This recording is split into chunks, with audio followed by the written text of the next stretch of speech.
Welcome to 360 Tamil. இன்னைக்கு இந்த வீடியோல நம்ம எந்த படத்தோட எக்ஸ்பிளனேஷன் பத்தி பார்க்க போறோம்னா, மலையாள சினிமால இந்த வருஷம் வெளியாகி சக்கப்போடு போட்ட பரதநாட்டியம் 2 மோகினி ஆட்டம் அப்படின்ற படத்தை பத்தி தான் பார்க்க போறோம்.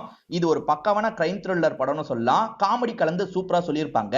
பரதநாட்டியம் 1 பார்த்தா தான் 2 புரியுமான்னு கேட்டீங்கன்னா, 1 நானே பார்த்தது கிடையாது. ஆனா 1ஓட ஸ்டோரி எனக்கு தெரியும். சின்னதா ஒரு ரீகேப் மாதிரியும் பண்ணியிருப்பாங்க. அந்த ரீகேப்பை உங்களுக்கு தெளிவா புரிய வச்சிடுறேன். அது மூலியமா நீங்க ஃபர்ஸ்ட் பார்ட்டை பார்க்கணுன்ற அவசியம் கிடையாது. டைரக்டா இந்த பார்ட்டை கூட நீங்க பார்க்கலாம். இந்த பார்ட்டோட கதை ரொம்ப இன்ட்ரெஸ்டிங்கா இருக்கும். நான் பிளாட்டை சொன்னேன்னு வச்சுக்கோங்களேன், நிறைய விஷயம் ஸ்பாயில் ஆயிடும். அதனால நான் பிளாட்டை சொல்ல விரும்பல. எக்ஸ்பிளனேஷனுக்குள்ள போறதுக்கு முன்னாடி வீடியோக்கு ஒரு லைக் போடுங்க. இந்த எக்ஸ்பிளனேஷன் பிடிச்சிருந்ததுன்னா ஐப்ன்ற ஆப்ஷனை கிளிக் பண்ணி சப்போர்ட் பண்ணுங்க. மேற்கொண்டு பேசி டைம் வேஸ்ட் பண்ணாம நம்ம நேரடியா படத்தோட ஃபுல் எக்ஸ்பிளனேஷனுக்குள்ள போயிடலாம். படத்தோட ஸ்டார்டிங் சீனே ஃபர்ஸ்ட் பார்ட்டோட ரீகேப்பை தான் நமக்கு காட்டுறாங்க. சசி அப்படின்றவர் தான் ஹீரோவா இருப்பாரு. இவரோட அப்பா பேரு பரதன் அப்படின்றது. பரதன் சாவர தருவாயில இருக்கும்போது பையன் கிட்ட ஒரு ஷாக்கிங்கான விஷயத்த சொல்லிட்டாரு. எனக்கு வேற ஒரு குடும்பம் இருக்குடா, அந்த குடும்பத்தை இந்த குடும்பம் ஏத்துக்காதுன்னு எனக்கு தெரியும். நீ தான் எப்படியாவது 2 குடும்பத்தையும் சேர்த்து வைக்கணும்ன்ற மாதிரி சொல்லியிருப்பாரு. இவருமே இவரோட சித்தி இருக்கிற இடத்துக்கு போறாரு. சித்திக்கு பசங்க இருக்கிறது தெரியுது. அந்த சித்தி கூடய அண்டர்ஸ்டாண்டிங்க்கு வராரு, அந்த பசங்க கூடய அண்டர்ஸ்டாண்டிங்க்கு வராரு. நல்லபடியா அப்பாவோட ஆசையை நிறைவேற்றிடுறாரு. இப்படிதான் ஃபர்ஸ்ட் பார்ட்டை நமக்கு முடிச்சிருப்பாங்க. செகண்ட் பார்ட்டை பொறுத்த வரைக்கும் இந்த 2 குடும்பமும் இப்ப சேர்ந்துட்டாங்க போல. இப்ப 2 குடும்பமும் அப்பாவோட திதி கொடுக்கிறதுக்காக தான் வந்திருக்காங்க. அதுக்கான ப்ராசஸ்லாம் நடந்துட்டு இருக்கு. இவங்க இந்த ப்ராசஸ்க்கு வரதுக்கு முன்னாடி சில விஷயங்கள் நடந்திருக்கும். அதுதான் செகண்ட் பார்ட்டோட கதை. அது என்னன்றதை இப்பதான் நமக்கு காட்டுறாங்க. அது என்னன்னா, ஃபர்ஸ்ட் பார்ட்ல 2 குடும்பத்தையும் கஷ்டப்பட்டு சேர்த்தாரு பாத்தீங்களா. இப்ப 2 குடும்பமும் நல்ல அண்டர்ஸ்டாண்டிங்கே வந்துடுறாங்க. அதாவது தம்பியா அண்ணான்னு கூப்பிட்டுக்கிறாங்க. இவர் சித்திய வந்து அம்மானே கூப்பிடுறாரு. அந்த அளவுக்கு க்ளோஸ் ஆயிடுறாங்க. இவங்க க்ளோஸா பழகிட்டு இருக்கிறது ஒரு சாங் மாதிரி நமக்கு காட்டுறாங்க. அதாவது அம்மாவும் சித்தியுமே நல்லபடியா இப்ப அண்டர்ஸ்டாண்டிங்க்கு வந்துடுறாங்க.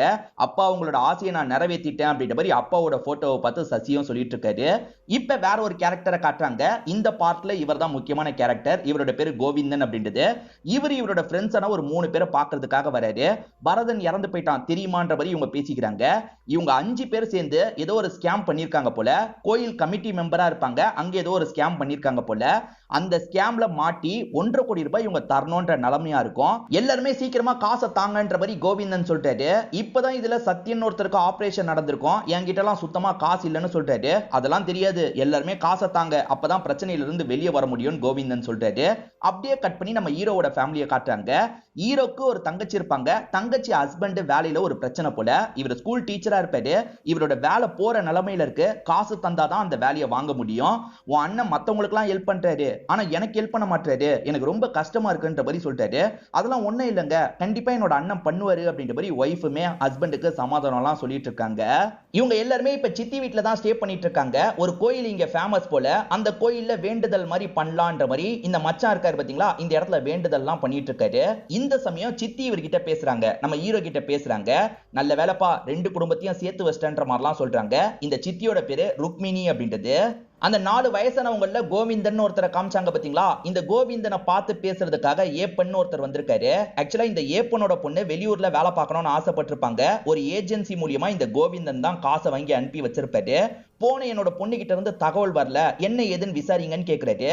உன் பொண்ணு கிட்ட இருந்து தகவல் வரலன்னா நான் என்ன செய்ய முடியும், நீ அந்த ஏஜென்சி கிட்ட தான் கேட்கணும், என் கிட்ட எல்லாம் கேட்டு வராத, கிளம்பு அப்படின்ற மாதிரி திட்டி இங்க இருந்து அனுப்பி விடுறாரு. ஆக்சுவலா இந்த கோவிந்தன் எல்லாத்தையும் காசு பார்க்கணும்னு நினைக்கிறவரா இருப்பாரு. இவர் கூட இருக்கிறது இவரோட அக்கா பையன், பேரு சுபாஷ் அப்படின்றது. நீ பிசினஸ் பண்ணணும்னு ஆசைப்பட்டல, கவலைப்படாத, நான் எல்லா சப்போர்ட்டும் உனக்கு பண்றேன் அப்படின்ற மாதிரிலாம் பேசிட்டு இருக்காரு. கோவிந்தன் எடுபடி மாதிரி இந்த பையனை யூஸ் பண்ணிட்டு இருக்கிறது நமக்கு தெரியுது. இப்ப பரதன் வீட்டு வழியா வந்துட்டு இருக்கும் போது, எனக்கு இங்க வேலை இருக்கு, நீ கிளம்பு அப்படின்ற மாதிரி சுபாஷ் இங்க இருந்து அனுப்பி வச்சிடுறாரு. இப்ப பரதன் வீட்டுக்கு வந்து பேசுறாரு. பரதன் அநியாயத்துக்கு இறந்து போயிட்டாரு, எல்லாருக்குமே கஷ்டமா தான் இருக்குன்ற மாதிரி ஃபீலிங்கா பேசுறாரு. இப்பதான் கொஞ்சம் கொஞ்சமா விஷயத்தை ஆரம்பிக்கிறாரு. அது என்னன்னா, இவரு பரதன் இன்னும் ஒரு 3 பேர், இவங்க 5 பேருமே கமிட்டி மெம்பர் மாதிரி இருப்பாங்க. அந்த கோயிலை கட்டினதே இவங்க எல்லாம் சேர்ந்தாதான் இருக்கும். கோயில்ல காசெல்லாம் கிடைக்கும் பாத்தீங்களா, அது எல்லாமே கவர்மெண்ட்டுக்கு போற மாதிரி இருக்கும். ஏமாத்தி இவங்களுமே கொஞ்சம் காசெல்லாம் சேர்க்க ஆரம்பிச்சிருப்பாங்க. அங்க இருக்க உண்டியல்ல காசை போடுங்க அப்படின்ற மாதிரி இவங்க நிறைய காசெல்லாம் சம்பாதிக்க ஆரம்பிச்சிருப்பாங்க. அதாவது இல்லீகலா இவங்க காசெல்லாம் சம்பாதிக்க ஆரம்பிச்சிருக்காங்க. இப்ப திடீர்னு ஒரு ஆபீசர் நாங்க காசை சம்பாரிச்சதை கண்டுபிடிச்சிட்டாரு. இப்ப கண்டுபிடிச்சவரு 1.5 கோடி ரூபாய் வேணும்னு கேட்டிருக்காரு. நாங்க 4 பேருமே ஒரு ஷேர் போட தான் போறோம். பரதன் சைடுல ஷேர் நீங்க தான் தரணும்ன்ற மாதிரி சொல்லிட்டாரு. அப்படி எப்படி எங்களால தர முடியும், தர முடியாதுன்ற மாதிரி சொல்லிட்டாங்க. அப்படி தர முடியலன்னா பரதன் தான் பழி ஏத்துக்கிற மாதிரி இருக்கும். இறந்து போயிட்டார்ல, அவர் மேல பழிய போட்டுலான்னு சொல்லிட்டாரு. இறந்து போயிட்டாலும் அவரோட பேர் கெட்டு போறதை எங்களால ஏத்துக்கவே முடியாதுன்ற மாதிரி குடும்பத்தை சேர்ந்தவங்களா சொல்லிட்டு இருக்காங்க. ஒண்ணு பரதன் மேல பழி போட்டு ஆகணும், அப்படி இல்லைன்னா ஷேர் அமௌண்ட் நீங்க தான் தரணும்னு சொல்லிட்டாரு. அதெல்லாம் முடியாதுன்னு ஃபேமிலி மெம்பர்ஸ் சொல்றாங்க. பரதன் இந்த தப்ப பண்ணதுக்கு என்ன அத்தாச்சுன்னு கேக்குறாங்க. இந்த இடத்துல இவருமே ஒரு ஸ்டோரியை சொல்றாரு. அது என்னன்னா, ராமர் இருக்கார்ல, ஒரு வழியை தேடி நடந்து போயிட்டு இருக்கும்போது அந்த வழி தெரியாம கன்ஃபியூஷன்ல இருக்காரு. அப்ப அங்க மோகினின்ற ஒரு பொண்ணு இருக்காங்கல்ல, ஃப்ரீயா இவருக்கு மோரு மிச்சர்லாம் தராங்க. எது மிச்சர்லாம் தராங்களான்ற மாதிரி கதை கேட்கறவங்களும் கொஞ்சம் ஆச்சரியப்பட்டு இருக்காங்க. இப்ப மிச்சரு மோர்லாம் குடிச்ச ராமர் இருக்கார்ல, இந்த பொண்ணுக்கு ஏதாவது ஹெல்ப் பண்ணணும்னு நினைக்கிறாரு. இந்த பொண்ணுக்காக அந்த இடத்துல ஒரு வீடு மாதிரி கட்டி தராரு. அந்த வீடு தான் நாளடைவுல கோயிலா மாறிடுச்சு. இங்க மோகினின்னு ஒருத்தங்க இருந்தாங்க அப்படின்ற மாதிரி இவங்க அப்பா ஒரு கதையை கிரியேட் பண்ணிருப்பாரு. அந்த கதை உண்மைலாம் கிடையாது. மோகினின்ற ஒரு கேரக்டர் ராமாயணத்துல இல்லவே இல்ல. உங்க அப்பா தான் இந்த மாதிரி ஒரு கதையை கிரியேட் பண்ணி இந்த கோயிலை உருவாக்கவே செஞ்சாரு. இதுவே சாட்சி அப்படின்ற மாதிரிலாம் சொல்றாரு. இப்ப கூட இந்த ஃபேமிலி ஏத்துக்க மாட்டோம்னு சொல்றாங்க. காசை நீங்க கண்டிப்பா தரணும், இல்லனா உங்களுக்கு தான் பிரச்சனை, நான் கிளம்புறேன்ற மாதிரி கோவிந்தன் இங்க இருந்து கிளம்புறாரு. இப்ப திடீர்னு 30 லட்சம் ரூபாய்க்கு எங்க போறதுன்னு யோசிக்கிறாங்க. ஆக்சுவலா சித்திக்கு இப்பதான் இவர் வீடே வாங்கி தந்திருக்காரு. சித்தியோட வாழ்வாதாரம் நல்லபடியா இருக்கணும்ன்றதுக்காக வாங்கி தந்திருப்பாரு. இப்ப இன்னும் காசை எப்படி பெறட்டுறதுன்னு யோசிக்கிறாரு. அந்த கோவிந்தன் வேற அடிக்கடி சித்திக்கு கால் பண்ணி காசை ரெடி பண்ணிட்டீங்களா, காசை ரெடி பண்ணிட்டீங்களா அப்படின்ற மாதிரி டார்ச்சர்லாம் பண்ணிட்டு இருக்காரு. கோவிந்தன் ஏற்கனவே 2 பேர்கிட்ட காசை ரெடி பண்ணணும்னு சொன்னாரு பாத்தீங்களா, அவங்க 2 பேருமே சேர்ந்து 50 லட்சம் ரூபாய் ரெடி பண்ணிருக்காங்க. எங்களால இவ்வளவுதான் முடிஞ்சதுன்னு சொல்றாங்க. இல்ல உங்க ஷேர் இன்னும் அதிகம், சீக்கிரமா அந்த காசையும் ரெடி பண்ணுங்கன்ற மாதிரி சொல்லிட்டாரு. சரி, பரதன் ஃபேமிலி கிட்ட பேசினியான்னு கேட்கும்போது பேசிட்டேன், அவங்களுமே காசை ரெடி பண்ணிடுவாங்கன்ற மாதிரி இந்த கோவிந்தன் சொல்லிட்டாரு. உண்மை என்ன தெரியுமா, இவர் கட்ட வேண்டிய அமௌண்ட் அவ்வளவே கிடையாது. இவங்க கிட்ட வேணும்ட்டே நிறைய அமௌண்ட்ன்ற மாதிரி சொல்லி பயன்படுத்தி வைக்கிறாரு. நடுவுல கிடைக்கிற காசை நம்ம வச்சுக்கலாம்னு நினைக்கிறாரு. இப்ப ஹீரோவும் தம்பியும் கோயிலுக்கு வந்திருக்காங்க. அந்த கோயிலுக்கு சட்டுன்னு இவருமே வந்துடுறாரு. என்னப்பா காசை ரெடி பண்ணீங்களான்னு கேக்குறாரு. இல்ல காசை பெறட்டுறதுக்கு ட்ரை பண்ணிட்டு இருக்கோன்ற மாதிரி சொல்றாங்க. சரி காசை ரெடி பண்ணிட்டீங்கன்னா இந்த உண்டியல்லையே போட்டுக்கோங்க, இதுக்கான சாவி என்கிட்ட இருக்கு, நான் எடுத்து பண்ற மாதிரிலாம் சொல்லிட்டாரு. சரி ஓகேன்ற மாதிரி வேற வழி இல்லாம இவங்களும் ஏத்துக்கிறாங்க. ஏற்கனவே ஒருத்தர் பொண்ணுக்காக பேசினார்ல, அவர் இப்ப கோவிந்தன் கிட்ட சண்டை போடுறதுக்காக வராரு. ஆக்சுவலா அனுப்பி வச்சவங்க கிட்ட இவர் கமிஷனா நிறைய காசு வாங்கியிருக்காரு. நீ நிறைய காசு வாங்கினதுனால அவங்க தப்பான இடத்துக்கு அனுப்பி வச்சிட்டாங்க போல, என் பொண்ணு இப்படி காணாம போனதுக்கு நீ தான் காரணம்ன்ற மாதிரி கோவமா காலரை பிடிக்கிறாரு. என் காலரை பிடிச்ச அவ்வளவுதான் அப்படின்ற மாதிரி அவர் வார்னிங்லாம் கொடுக்கிறாரு. கோவிந்தனை எதிர்த்து அந்த அப்பாவால எதுவுமே பண்ண முடியல, அவர் கிளம்பிடுறாரு. இது எல்லாத்தையும் ஹீரோவும் தம்பியும் பாக்குறாங்க. இப்பதான் இந்த கோயில்ல சில இடத்துல இவங்க குடும்பத்துல இருக்கவங்களோட பேர்லாம் பதிக்கப்பட்டிருக்கு. சோ கண்டிப்பா அப்பதான் இந்த கோயிலை கிரியேட் பண்ணிருக்காருன்றது இவருக்கு கொஞ்சம் கொஞ்சமா தெரிய ஆரம்பிக்குது. இந்த கோயில்ல கடவுள் சிலையா ஒரு சிலை இருக்கும், அதாவது மோகினி தெய்வமா ஒருத்தங்க இருப்பாங்க. அந்த தெய்வம் போட்டோவா அப்பா யாரை கிரியேட் பண்ணிருக்காருன்னா ஃபர்ஸ்ட் ஒய்ஃபை தான் கிரியேட் பண்ணிருக்காரு. அதாவது நம்ம ஹீரோவோட அம்மாவை தான் கிரியேட் பண்ணிருக்காரு. என் ஃபேஸ் தான் அங்க வச்சிருக்காரா அப்படின்ற மாதிரி அம்மா ஆச்சரியப்படுறாங்க. அம்மா இந்த ஊருக்கு வந்ததுல இருந்து எல்லாருமே உங்களை எங்கேயோ பார்த்திருக்கமேன்னு சொல்லுவாங்க. இங்க இருக்க கோயிலுக்கே என் உருவத்தை தான் கொடுத்திருக்காரா அப்படின்ற மாதிரி அவங்க பயங்கரமா இந்த இடத்துல சந்தோஷம்லாம் பட்டுட்டு இருக்காங்க. இது மூலியமா கோவிந்தன் சொல்லிட்டு போனது உண்மைன்றது உங்களுக்கு தெரிஞ்சிருது.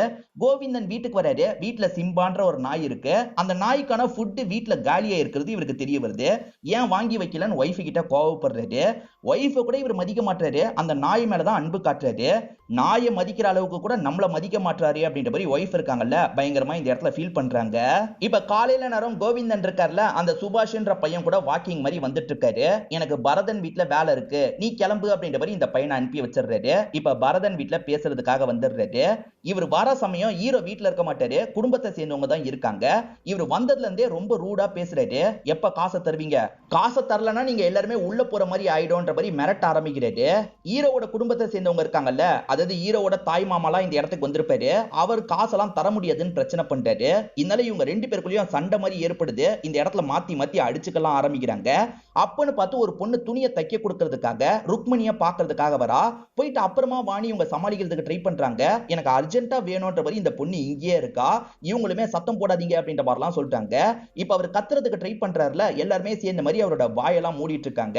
வாயை மூடுறன்னு மூக்கியம் சேர்த்து மூடிடுறாங்க. ஒரு ஸ்டேஜ்ல சமாளிச்சு அந்த பொண்ணை அனுப்பி வச்சிடுறாங்க.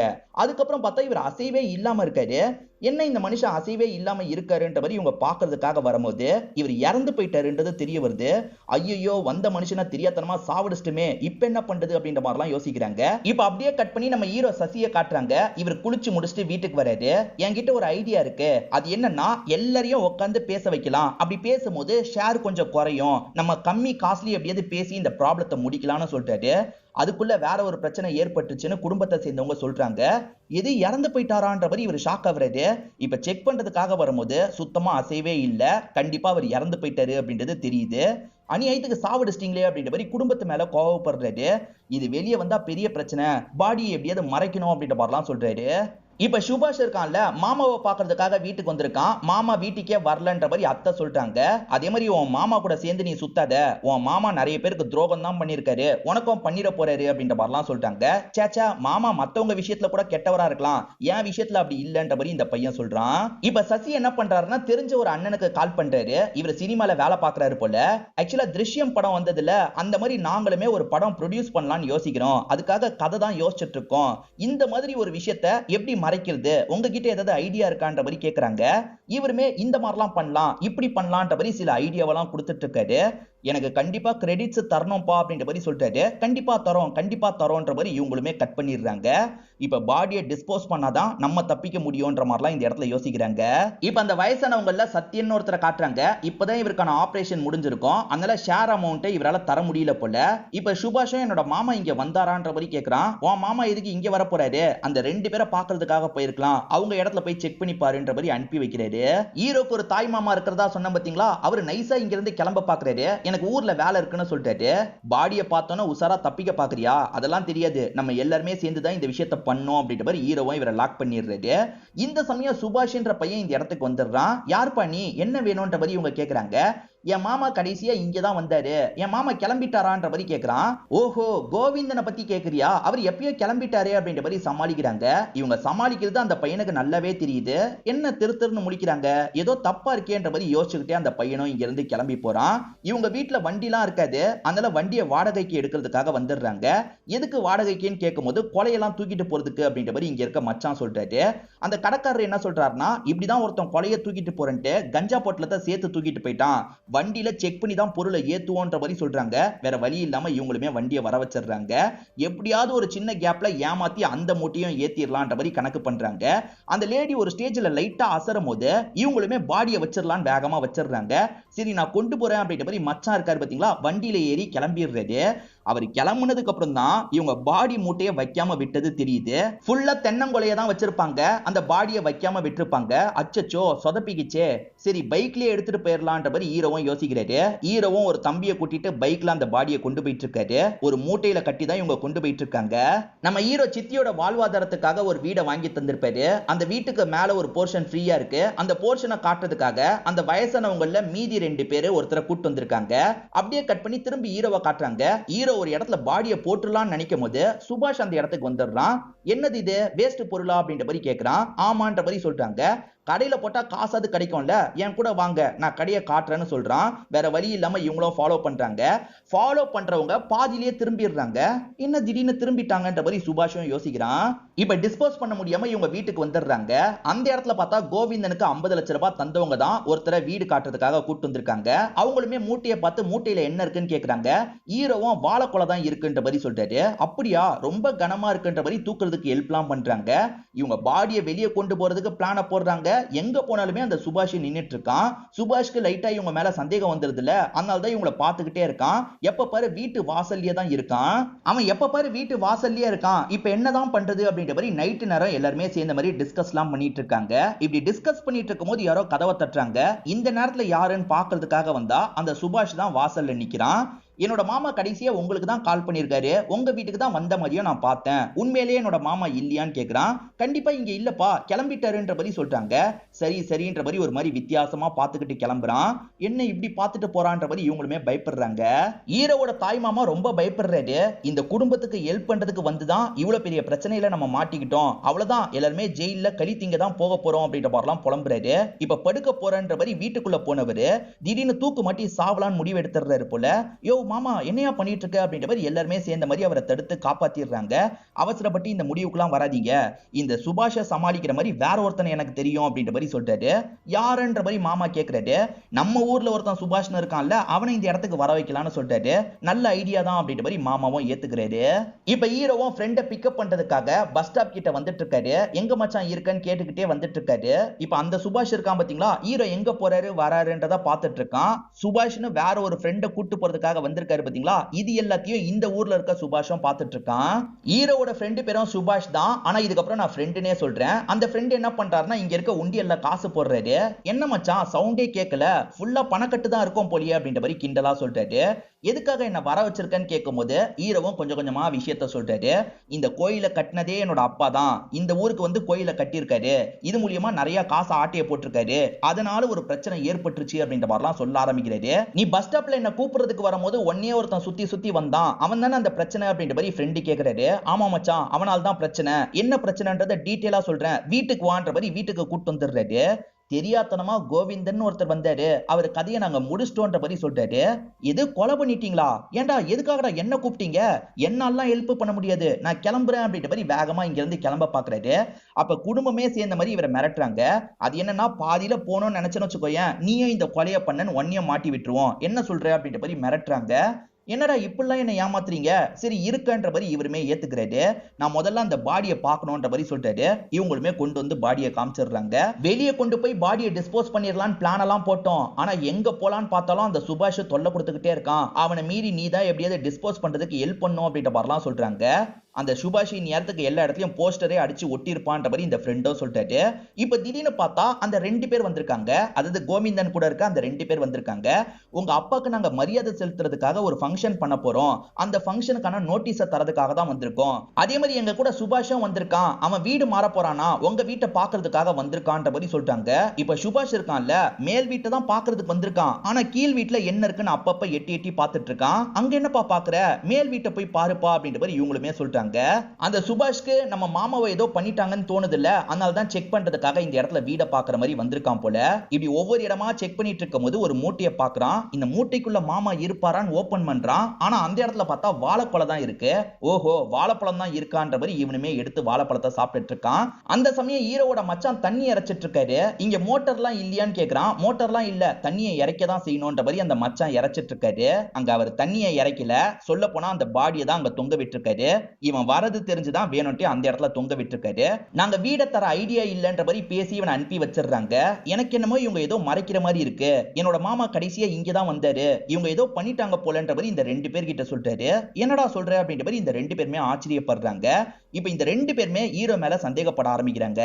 மறுநாள் ஹீரோ அந்த கோயிலுக்கு வரும்போது இவங்க 2 பேருமே பேசுறதுக்காக வந்துடுறாங்க. கோவிந்தன் கடைசியா எப்ப போனாரு அப்படின்ற மாதிரி துருவி துருவி கேள்வி எல்லாம் கேக்குறாங்க. இவருமே சமாளிக்கிற மாதிரி பேசிட்டு கிளம்புறாரு. ஒருவேளை இவன் ஏதாவது தப்பு பண்ணிருப்பானா அப்படின்ற மாதிரி இவங்க 2 பேர் இவங்களுக்குள்ள பேசிட்டு இருக்காங்க. இவனுங்களுக்கு வேற டவுட் வந்துருச்சான்னு ஹீரோ பயந்துகிட்டே போறாரு. டே சீக்கிரமா ஏதாவது வழிய சொல்டா அப்படின்ற மாதிரி அந்த ஃப்ரெண்டு கிட்ட கேக்குறாங்க. அந்த ஃப்ரெண்டு ஒரு வழிய சொல்லிடுறாரு போல. இப்ப அப்படியே கட் பண்ணி சுபாஷ நமக்கு காட்டுறாங்க. இவங்களுக்கு எதிர் வீட்லயே அவன் குடி வந்துடுறான். இப்ப அவனோட வீட்டுக்குள்ள நுழையலான்னு கதவை திறந்து உள்ள வரான். அப்படி உள்ள வந்தவன் ஷாக் ஆயிடுறான். ஏன்னா அந்த இடத்துல மாமாவோட பாடி இருக்கு. என்ன சட்டுன்னு மாமாவோட பாடி இங்க இருக்குன்ற மாதிரி இவன் செம்மையா பயந்துட்டு இருக்கான். அப்பன்னு பார்த்து யாரோ கதவை தட்டுறாங்க. இந்த மாமா கிட்ட 50 லட்சம் ரூபாய் 2 பேர் தந்தாங்கல்ல, அதுல ஒருத்தர் தான் இந்த இடத்துக்கு வந்திருக்காரு. என்னடா மாமா கிடைச்சாரான்ற மாதிரி கேக்குறாங்க. இல்ல இல்லன்ற மாதிரி இவன் சொல்லிட்டு இருக்கான். அது என்னடா இங்க கெட்ட நாத்தம் வருது, ஏதாவது எலி கிளி செத்து போயிருச்சா பாருன்ற மாதிரி சொல்லிட்டாங்க. சரி சரி நான் பாக்குறேன்ற மாதிரி இவனுமே சமாளிச்சு அனுப்பி வச்சிடறான். ஐயோ மாமாவோட பாடி சட்டுன்னு நம்ம வீட்டுக்கு வந்துருச்சு, யார் வச்சிருப்பான்ற மாதிரி போலீஸ்க்கு கால் பண்ண பாக்குறான். ஆனா போலீஸ்க்கும் இவனுக்கும் ஏற்கனவே ஒரு பிரச்சனை இருக்கும், இந்த ஊர் போலீஸ்க்கும் இவனுக்கும் ஒரு பிரச்சனை இருக்கும். அதனால வேணான்ற மாதிரி இவனுமே பிளானை கைவிடுறான். ஹீரோவோட குடும்பம் தான் இங்க வச்சிருப்பாங்களா அப்படின்ற மாதிரி டவுட்டும் படுறான். சத்தியனால கடைசி வரைக்கும் காசை ஏற்பாடு பண்ண முடியல. ஏற்கனவே நாங்க கோவிந்தன் கிட்ட 50 லட்சம் ரூபாய் தந்தோம், அந்த கோவிந்தன் எங்க போய் தொலைஞ்சான்னு வேற தெரியல. இப்ப அந்த காசு வேணும்ன்றவன் கால் பண்ணிக்கிட்டே இருக்கான்ற மாதிரி புலம்புறாங்க. அட்டன் பண்ணி இவங்களே பேசுறாங்க. அப்படி பேசும்போது 50 லட்சம் ரூபாய் ரெடி பண்றதுக்கு எவ்வளவு நாள் ஆகும்ன்ற மாதிரி கேக்குறாரு. ஆக்சுவலா அவர் 1.5 கோடி ரூபாய் கேட்டாருன்ற மாதிரி கோவிந்தன் போய் சொல்லியிருப்பாரு. உண்மையில அந்த ஆபீசர் 50 லட்சம் ரூபாய் போதுன்ற மாதிரி தான் சொல்லியிருப்பாரு போல. அட பாவி, 50 லட்சம் ரூபாய் கேட்ட இடத்துல 1.5 கோடி ரூபாய் நம்மளை ஏமாத்த பார்த்திருக்கான்ற மாதிரி யோசிக்கிறாங்க. நம்ம கிட்ட இருந்து வாங்கின 50 லட்சம் ரூபாயை கூட எங்கேயோ கொண்டு போயிருக்க தான் வாய்ப்பு இருக்குன்ற மாதிரி இந்த சுபாஷ்ன்ற பையனை அட்டாக் பண்றாங்க. உன்னோட மாமா 50 லட்சம் ரூபாய் ஏமாத்திருக்கான் தான்ற மாதிரி கேக்குறாங்க. எனக்கெல்லாம் தெரியாதுன்ற மாதிரி வீட்டுக்குள்ள போய் இவன் கதவை சாத்திடுறான். இவங்க வீட்டுக்குள்ள வரணும்னு பாக்குறாங்க, விடமாட்டான். ஏன்னா உள்ள பாடி இருக்குல்ல, விடமாட்டான். இப்ப இவங்க 2 பேரும் என்ன சொல்றாங்கன்னா, உன் மாமா எங்களை மட்டும் ஏமாத்தலடா, உன்னையும் ஏமாத்திருக்கான். பிசினஸ் பண்றதுக்காக ஒரு இடத்தை வாங்கிட்ட வித்தான்ல, அந்த இடத்தோட ரேட்லாம் ரொம்ப கம்மி, உன்கிட்ட அநியாயத்துக்கு ரேட்டுக்கு வித்தான், நீயும் ஏமாந்துட்ட. எங்களுக்கு தெரியாது, எங்களுக்கு அந்த 50 லட்சம் ரூபாய் வேணும்ன்ற மாதிரி இவங்க 2 பேருமே சொல்லிட்டு போறாங்க. இந்த பையனுமே நடந்த எல்லா விஷயத்தையும் அத்தை கிட்ட சொல்றான். அந்த ஆள் ஏமாத்துவார்னு சொன்ன, ஏமாத்திட்டாரு பத்தியான்ற மாதிரி சொல்லிட்டாங்க. இந்த நாய் மேல வச்ச மரியாதையை கூட நம்ம மேல அவர் வைக்கல, போகும்போது இந்த நாயையும் தூக்கிட்டு போன்ற மாதிரி சொல்றாங்க. சரி ஓகேன்ற மாதிரி இவனும் நாயை தூக்கிட்டு போறான்.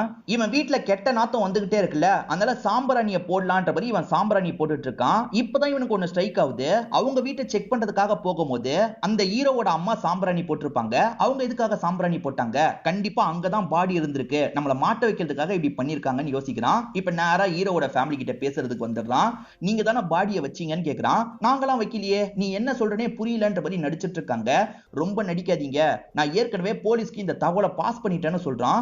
இது போலீஸ் கிட்ட போயிட்டியா, என்னடா சொல்றேன்னு கேட்கும் போது இவனுமே நடந்த விஷயத்த சொல்றான். இந்த ஏரியா போலீஸ்க்கும் இவனுக்கும் ஏற்கனவே ஒரு பஞ்சாயத்து இருக்கும். அதனால டைரக்டா அனுப்பாம ஒரு லெட்டர் மூலியமா போலீஸ் ஸ்டேஷனுக்கு இவன் அனுப்பி வச்சிருப்பான். அந்த இன்ஸ்பெக்டர் எப்பனாலும் இந்த இடத்துக்கு வரலாம். என் மாமாவை கண்டுபிடிக்கணும்னு நினைச்சேன், இப்ப என்னோட மாமா செத்து போனதே நல்லதுன்னு யோசிக்கிறேன். என் மாமாவோட பாடியை டிஸ்போஸ் பண்றதுக்கு ஹெல்ப் பண்ணுங்க. அப்படி ஹெல்ப் பண்ணலனா என் கூட சேர்ந்து நீங்களும் மாட்டுவீங்க அப்படின்ற மாதிரி சொல்றான்.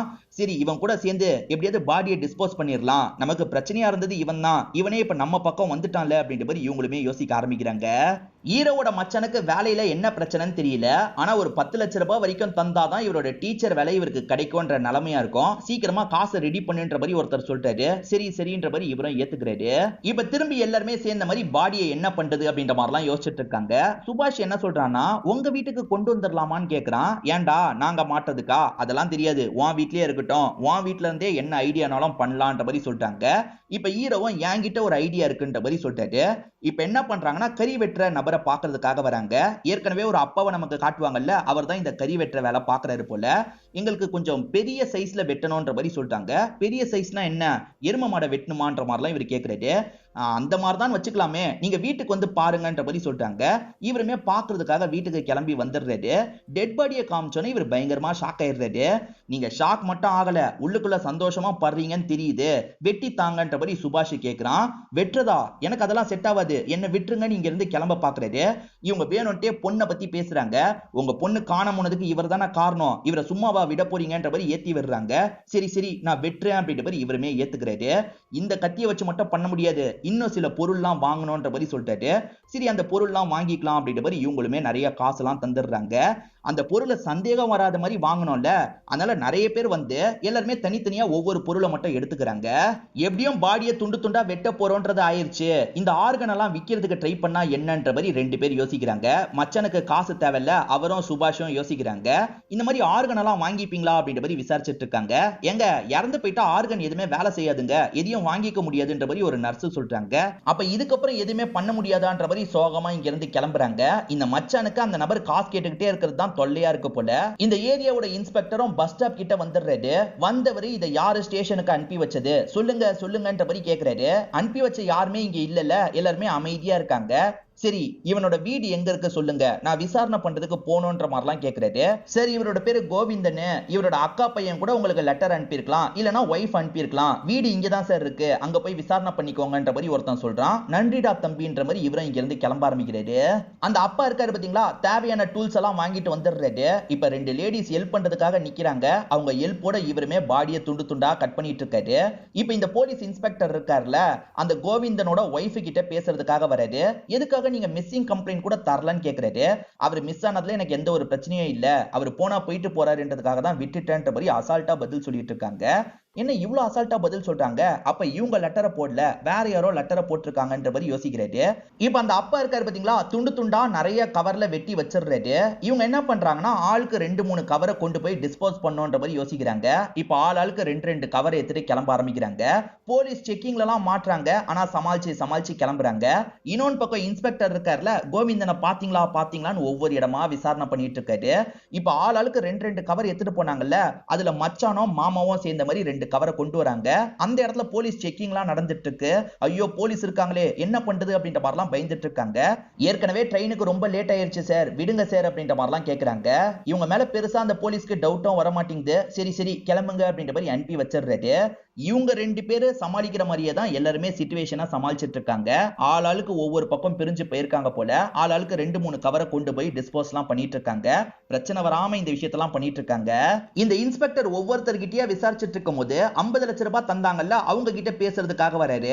அவங்க என்ன சொல்றாங்கன்னா, சார் அவன் 50 லட்சம் ரூபாய் எங்க கிட்ட இருந்து ஏமாத்திட்டான் சார். வீட்டை செக் பண்ணலாம்னு சொன்னா அந்த சொந்தக்கார பையனும் செக் பண்றதுக்கு விடல சார். அவன் உள்ளதான் மாமாவை மறைய வச்சிருக்க வாய்ப்பு இருக்கு, காசும் உள்ளதான் இருக்க வாய்ப்பு இருக்கு சார். அந்த அக்கா பையன் வேற யாரும் கிடையாது, சுபாஷ் தான் அப்படின்ற மாதிரி இவங்க சொல்றாங்க. சுபாஷுக்கும் இவருக்கும் ஏற்கனவே பிரச்சனை இருக்கிறது தெரிஞ்சுதான் இப்படி சொல்றாங்க. அந்த சுபாஷா அவனை விட மாட்டேன் அப்படின்ற மாதிரி இவர் கோவப்படுறாரு. அவன் வீட்டை செக் பண்ணோம், அவனை லாக் பண்ணோன்ற மாதிரி கிளம்புறாரு. இங்கதான் வேற ஒரு பிரச்சனை வருது. எல்லாருமே கவரை பிரிச்சு கொண்டு போனாங்கல்ல, அதுல ஒருத்தர் ஒரு கவரை வீட்லயே விட்டுட்டு போயிருப்பாரு. இப்ப வீட்டுல ஒரே ஒரு கவர் மட்டும் மீதி இருக்கு. இதே சமயம் சுபாஷ் போலீஸ் லாக் பண்ணிருக்காரு போல. அவனோட வீட்டுக்கு தான் கூட்டு வந்துட்டு இருக்காரு. என் வீட்டுல போலீஸ் வரும்போது எதுவுமே இருக்க கூடாது, கிளியர் பண்ணிருங்கன்ற மாதிரி இந்த ஃபேமிலிக்கு தகவலை பாஸ் பண்ணிடுறாரு. இவங்களுமே எந்த ஒரு தடயத்தையும் விட்டு வைக்க கூடாது, கிளியர் பண்ணும் அப்படின்ற மாதிரி வேக வேகமா கிளியர் பண்ணிட்டு இருக்காங்க. இன்னொரு பக்கம் இன்ஸ்பெக்டர் இருக்காரு பாத்தீங்களா, அந்த சுபாஷோட வீட்டுக்கு சுபாஷ கூட்டு வந்துட்டு இருக்காரு. ஹீரோவோட வீட்டுக்கு எதிர தானே அவனோட வீடு இருக்கு, அந்த இடத்துக்கு தான் கூட்டு வந்துட்டு இருக்காரு. அந்த போலீஸ் வரதுக்குள்ள இவங்க என்ன பண்றாங்கன்னா வேகமா இவங்க வீட்டுக்கு வந்துடுறாங்க. எல்லாருமே போலீஸை வேடிக்கை பார்க்கறதுக்காக வெளியே வருவாங்கல்ல, அந்த மாதிரி இவங்க நின்னுட்டு இருக்க மாதிரி நடிச்சிட்டு இருக்காங்க. இப்ப இன்ஸ்பெக்டருமே ஒழுங்கா கதவை தரடா அப்படின்ற மாதிரி சுபாஷ் கிட்ட சொல்றாரு. கிளியர் பண்ணிட்டீங்களன்ற மாதிரி சுபாஷ் கேக்குறான். ஹீரோவோட ஃபேமிலியும் கிளியர் பண்ணிட்டோன்ற மாதிரி சொல்றாங்க. அப்ப கூட்டு போய் காட்டலான்ற மாதிரி இவனுமே உள்ள வந்து காட்டலாம் ஆரம்பிக்கிறான். அங்க செக் பண்ணி எதுவுமே கிடைக்க மாட்டேங்குது. அவன் வீட்டுல சிம்பான்ற ஒரு டாக் இருக்கு பாத்தீங்களா, அந்த டாக் வேகமா இவங்களோட வீட்டுக்கு வருது. ஐயோ இந்த டாக் காட்டி கொடுத்துறோம் போலியன்ற மாதிரி யோசிக்கிறாங்க. கடைசி மிச்சம் இருந்த பேக்கை இவங்க வீட்டுக்கு தான் கொண்டு வந்திருப்பாங்க. ஐயோ டாகால மாட்டிக்க போறோம்ன்ற மாதிரி பயந்துட்டு இருக்கும்போது இன்ஸ்பெக்டர் அந்த டாகை தூக்குறதுக்காக வராரு. அதே மாதிரி இந்த ஃபேமிலி கிட்டயும் ஜெனரலா என்கொயரி எல்லாம் பண்ணிட்டு இருக்காரு. கறி வெட்டுறதுக்காக அப்பா வந்தாரு பாத்தீங்களா, அவருக்கு பொண்ணு கிட்ட இருந்து கால் வருது. இவருமே ரொம்ப ஆச்சரியப்படுறாரு. நீ ஓகே தானாமான்னு கேக்குறாரு. நான் ஓகே தான்ப்பா, ஆக்சுவலா பஸ் ஏறதுல ஒரு குழப்பம் நடந்துருச்சு, அதனால தான் வேற ஒரு பகுதிக்கு போயிட்டேன், உங்களுக்கு காலும் பண்ண முடியலப்பா, இப்ப எல்லாமே ஓகே தான், நான் வேலையில ஜாயின் பண்ணிட்டேன், அந்த கோவிந்தன் அங்கிளுக்கு நன்றி சொல்லுங்கன்ற மாதிரிலாம் சொல்றாங்க. தேவையில்லாம கோவிந்தனை சந்தேகப்பட்டுட்டுமே இவரும் யோசிக்கிறாரு. நீங்க என்ன பண்றீங்கன்னு இன்ஸ்பெக்டர் கேக்குறாரு. கறி கொடுக்கறதுக்காக தான் வந்தேன், கொடுத்துட்டேன், நான் கிளம்புறேன்ற மாதிரி வேக வேகமா இங்க இருந்து கிளம்பிடுறாரு. இப்ப இன்ஸ்பெக்டர் இருக்கார்ல, உங்க வீட்டை நான் சர்ச் பண்ணிக்கலாமான்ற மாதிரி கேக்குறாரு. இந்த குடும்பத்தை சேர்ந்தவங்க முடிச்சுக்கிட்டே இருக்காங்க. நான் சர்ச் பண்ணிக்கிறேன் அப்படின்ற மாதிரி இவருமே சர்ச் பண்றதுக்காக வீட்டுக்குள்ள போறாரு. ஐயோ அந்த ஒரு பார்சலை பார்த்துட்டா பிரச்சனையே அப்படின்ற மாதிரி இவங்க யோசிக்கிறாங்க. இப்ப இவருக்கு தெரியாம பார்சலை இடம் மாத்திக்கிட்டே இருக்காங்க. இந்த போலீஸ் ஒவ்வொரு இடமா பேசிக்கிட்டே செக் பண்ணிட்டு இருக்காரு. இப்படி செக் பண்ணிட்டு இருக்கும்போது ஒரு ஸ்டேஜ்ல பார்சல் எங்க போச்சுன்றது ஹீரோக்கு தெரியல. டேய் எங்கடா அந்த பார்சல் அப்படின்ற மாதிரி தம்பி கிட்ட கேக்குறாரு. தம்பி இருக்கான்ல, குக்கரை காட்டுறான். என்ன இவன் குக்கரை காட்டுறான்னு எட்டி எட்டி பாக்குறாரு. சமையல் பண்ற மாதிரி குக்கருக்குள்ள மறைச்சு வச்சிருக்கான் போல. அடா பாவி, அங்க போய் மறைச்சு வச்சியான்ற மாதிரி இவரும் முடிச்சிட்டு இருக்காரு. சார் உங்ககிட்ட தனியா பேசணும், வெளியே வரைக்கும் வரீங்களான்ற மாதிரி வெளியே கூப்பிட்டு இன்ஸ்பெக்டர் கிட்ட பேச ஆரம்பிக்கிறாரு. சார் இதுக்கு பின்னாடி நிறைய நடந்திருக்கு சார். ஆக்சுவலா என்னோட அப்பாவும் அவங்களும் சேர்ந்து தப்பெல்லாம் பண்ணிருக்காங்க போல. என் அப்பா அந்த தப்பை பண்ணிருக்க மாட்டாரு, இவனுங்க வேணும்ட்டே பழி போடுறாங்க சார். இப்படி ஒரு ஸ்கேம் நடந்திருக்கு சார், அந்த ஸ்கேமை வெளியே கொண்டு வாங்க சார். இந்த ஸ்கேம்ல கோவிந்தன் தான் நிறைய காசை பார்த்திருக்கான், அவன் அந்த காசெல்லாம் எடுத்துட்டு ஊரை விட்டு ஊரு போயிட்டான் போல சார் அப்படின்ற மாதிரிலாம் சொல்றாரு. ஓஹோ அப்படியா சொல்ற, இதுக்கு பின்னாடி இவ்வளவு பேர் சம்பந்தப்பட்டிருக்காங்களா அப்படின்ற மாதிரி இவருமே யோசிக்கிறாரு. அவங்க 50 லட்சம் ரூபாய் கோவிந்தன் வாங்கினதை பத்தி மட்டும் தான் சொல்லியிருப்பாங்க. இவங்க ஏமாத்தி காசை சேர்த்ததை பத்தி எல்லாம் சொல்லியிருக்க மாட்டாங்க. நீங்க எல்லாருமே ஏமாத்தி காசு சேர்த்ததை பத்தி எனக்கு தெரிஞ்சிருச்சு அப்படின்ற மாதிரி இவர் கோவப்படுறாரு. சார் எங்களை ஒருத்தன் கண்டுபிடிச்சு மிரட்டுறான் சார் அப்படின்ற மாதிரி இவங்க சொல்றாங்க. கரெக்டா அந்த மிரட்டுற ஆபீசர் கிட்ட இருந்து கால் வருது. அவருமே இந்த நாளுக்குள்ள எனக்கு காசு வேணும்ன்ற மாதிரிலாம் பேசிட்டு இருக்காரு. இர்ரி மவனே உன்னை வந்து கவனிச்சுக்கிறேன் அப்படின்ற மாதிரி இன்ஸ்பெக்டர் சொல்லிட்டாரு. கண்டிப்பா கோவிந்தனும் உங்க காசை ஏமாத்தி இங்க இருந்து கிளம்பி இருக்க தான் வாய்ப்பு இருக்கு. அதே சமயம் நீங்களும் தப்பு பண்ணிருக்கீங்க, அந்த ஆபீசரும் தப்பு பண்ணிருக்காரு. இந்த கேஸை நான் விட மாட்டேன் அப்படின்ற மாதிரி இன்ஸ்பெக்டருமே ஜீப் எடுத்துட்டு இங்க இருந்து கிளம்புறாரு. பரவாயில்லப்பா நம்ம பிரச்சனை முடிஞ்சதுன்ற மாதிரி ஹீரோ நிம்மதியாகிறாரு. இப்ப ஹீரோவோட மச்சானா வேலை விஷயமா நைட்டு நேரம் பேசிட்டு இருக்காரு. எப்படியாவது நான் அரேஞ்ச் பண்ணிடுறேன்ற மாதிரிலாம் சொல்லிட்டு இருக்காரு. டே சாப்பிடுறதுக்கு வா அப்படின்ற மாதிரி ஹீரோ கூப்பிடுறாரு. நீங்க போங்க நான் வரேன், எனக்கு அந்த பிரச்சனை போயிட்டு இருக்கு, காசை ரெடி பண்றதுக்கு என்ன பண்ண போறேனே தெரியலன்ற மாதிரி புலம்பிட்டு இருக்காரு. இப்பதான் படத்தோட ஸ்டார்டிங் சீனோட கனெக்ட் பண்றாங்க. அதாவது அப்பாக்கு காரியம் பண்றதுக்காக 2 குடும்பமும் சேர்ந்து வந்தாங்க பாத்தீங்களா. ஹீரோவும் அப்பாக்கான காரியத்தெல்லாம் பண்றாரு. தண்ணியில விடணும்னு சொல்லுவாங்கல்ல, அந்த மாதிரி தண்ணியில எல்லாம் விட்டுட்டு இருக்காரு. அப்படி விட்டவரு இப்ப மச்சான் கிட்ட காசை தராரு. மச்சானுக்கு 10 லட்சம் ரூபாய் தேவைப்பட்டதுல அந்த காசு தராரு. எப்படி இந்த காசு கிடைச்சதுன்னு கேட்கும்போது ஹீரோ ஒரு விஷயத்தை ரிவீல் பண்றாரு. ஆக்சுவலா கோவிந்தன் என்ன சொல்லியிருப்பாருன்னா, இந்த உண்டியல்ல காசு வைக்கிறது தான் சேஃப், என் காசையே நான் வைப்பேன்ற மாதிரிலாம் சொல்லியிருப்பாரு. சோ கோவிந்தன் 50 லட்சம் ரூபாயை இங்க கூட வச்சிருக்க வாய்ப்பு இருக்கு. ஏன்னா நம்ம ஃப்ரெண்டு காசை போடும் போது சவுண்டே கேட்கல, என்னடா பணக்கட்டா இருக்கான்னு கிண்டலா சொல்லியிருப்பாரு. உண்மையிலேயே பணக்கட்டு இருந்ததுன்னா என்ன பண்றது?